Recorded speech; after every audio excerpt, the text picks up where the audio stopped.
war room smelled of tallow smoke and cold iron, and every man in it was wrong.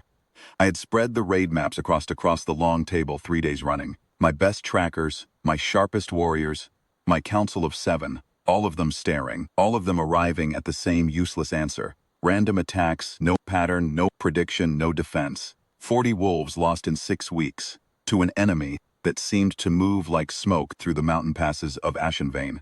In 2 days, I would have to send another patrol into the dark and hope. It was my steward who first noticed her. He touched my arm and nodded toward the far corner of the hall. Near the cold hearth, where no one had thought to look, she was on her knees on the stone floor. She had chalk she was drawing. I did not speak. I walked to the edge of what she had made, and I stopped. She had reproduced every raid site from memory, each location, each date, each count of wolves lost, and arranged them not as points on a flat map but as a spiral. A tightening spiral, moving inward toward the valley's heart, toward the water source, toward us. She had not been given the maps. She had been sitting in the corner of my hall for 3 days, while my council argued, and she had listened, and she had done this. I said, "Who are you?" She looked up. Her eyes were steady, not frightened, not performing calm, simply present in the way of a person who has long since made peace with being overlooked. She told me her name, Mira, an Omega from the eastern quarter of the settlement, she said. She had heard the arguments from the hall. She hoped she had not overstepped. My steward leaned toward my ear. "The pack calls her the Strange One, my lord." Touched, she maps things, weather patterns, wolf migrations, the way illness moves through a settlement. The elders say her mind runs sideways. She has never been chosen at a mating season. No wolf has offered for her.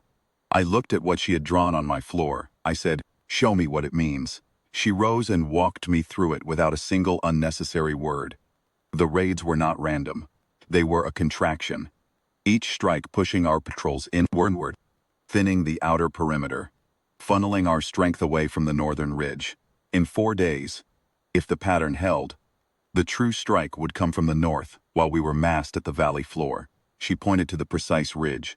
She gave me the precise night. My counsel was silent. I looked at her face while she spoke. The quiet focus of it, complete absence of vanity or plea. She was not asking me to be impressed.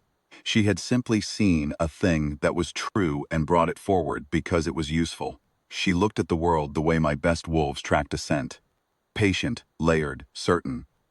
Something moved in my chest that I had not felt in a very long time. My wolf, who had been silent for 3 years. Since I had buried my hope of a fated mate alongside every other softness a king could not afford, lifted his head, not a surge, not a howl. He simply turned toward her the way a man turns toward a fire he has been cold without, and was still. I sent the patrols to the northern ridge that night. She was right. We took the ambush from behind before it could form. Not one wolf lost. The enemy scattered into the passes and did not return. I was standing in the great hall when my captain brought me the word, and I thought of her on her knees on the stone floor, with her chalk, doing the work my council could not, in a corner where no one had thought to ask her. I called the full court. They assembled at the Iron Lanterns, council, warriors, elders, the whole of the settlement's senior wolves, and I waited until the hall was quiet enough that every word would carry. Then I brought her in. She walked beside my captain with the same composure she had shown on the floor of the war room. No performance, no prepared speech, simply herself. She wore a plain gray dress and her dark hair was pinned back simply. The court looked at her the way the court had always looked at her. The mild, dismissive puzzlement of people who have already decided what a thing is worth. I said her name aloud before them all. I said what she had found. I said what it had cost us to miss it for 3 weeks and what it had saved us to find it in a night. I named every wolf who would have died on that northern ridge without her spiral on my floor. I was precise. I am always precise. And I watched the court's face as they recalculated. Watched the moment the dismissal left their eyes, and something that looked very much like shame moved in to replace it. Then my wolf did something I had not planned. The mate bond ignites differently for every alpha, I am told. Some it is a roar. For some it is the mark burning to life on the skin. For me, in that moment, standing before my court with her name in my mouth and her gift made plain before everyone who had called her strange, it was a warmth behind the hit. ribs so sudden and so complete that I had to be still for a moment to be certain I was standing. The mark came next. On my wrist, and on hers, a branching silver line, the color of starlight on water, rising through the skin as if it had always been there, and had only now been permission to show itself. She looked down at her wrist, then she looked at me. I said, "You are my fated mate, Mira of Ashenvane." Heard the intake of breath from the court. I did not look at them. I looked at her. She said quietly, "I thought my mind was the broken thing." I said, "The only broken thing in this kingdom was our failure to see you." I held out my hand. She placed hers in it, freely without hesitation, with the same unhurried certainty she brought to everything, and I felt the bond settle into my bones like a key finding the lock it was made for. Complete. Unmistakable. The kind of rightness that does not announce itself but simply is as stone walls are, as the stars she had always been reading are. My court bowed, not because I commanded it. I gave no such order. They bowed because they were standing in the presence of the woman who had saved them, who wore the Alpha King's mate mark on her wrist, who had been sitting in their corner for years, and whom they had not had the wit to see. The elders who had called her touched, the warriors who had never offered, the council who had argued in circles while she listened and solved it alone. They bowed, and I was glad they did, and I kept her hand.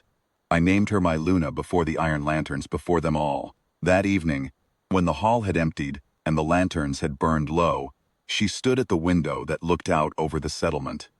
Her settlement, now, in every sense. And she was very quiet. For a long time I stood beside her and did not crowd her quiet. She said, "I used to hide the mapping. I used to do it only at night so no one would see," I said.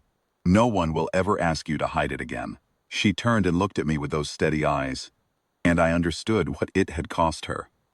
Not the years of being overlooked, which were wound enough, but the smaller daily injury of learning to make herself smaller so the world would be more comfortable, folding away the best part of herself to fit a space that had been built too narrow. I thought of my kingdom, and of all the things it had nearly lost because it had not known how to look. She is my Luna now. The great hall of Ashenvane has a new tradition. Chalk spiral on the floor of the war room stays. I had it inlaid in silver after the battle. Every raid point, every date, tightening curve that saved us. My warriors walk past it every morning. My council holds its meetings beside it. No one in Ashenvane will forget again what it looks like when the most important mind in the room is in the corner, working quietly, waiting to be asked. She still maps at night sometimes, weather, migration, the slow drift of the pack's health through the seasons. And I sit across from her and watch the patterns take shape under her hands, and I think that of all the gifts a fated bond has ever brought a king, this is mine. Not a queen who adorns the throne, but a mind that sees the world as it truly is, and a heart that stayed open even after the world told it to close. I am a better king for her. Ashenvane is a safer kingdom for her. And she, I hope, is finally in a place wide enough to hold everything she is.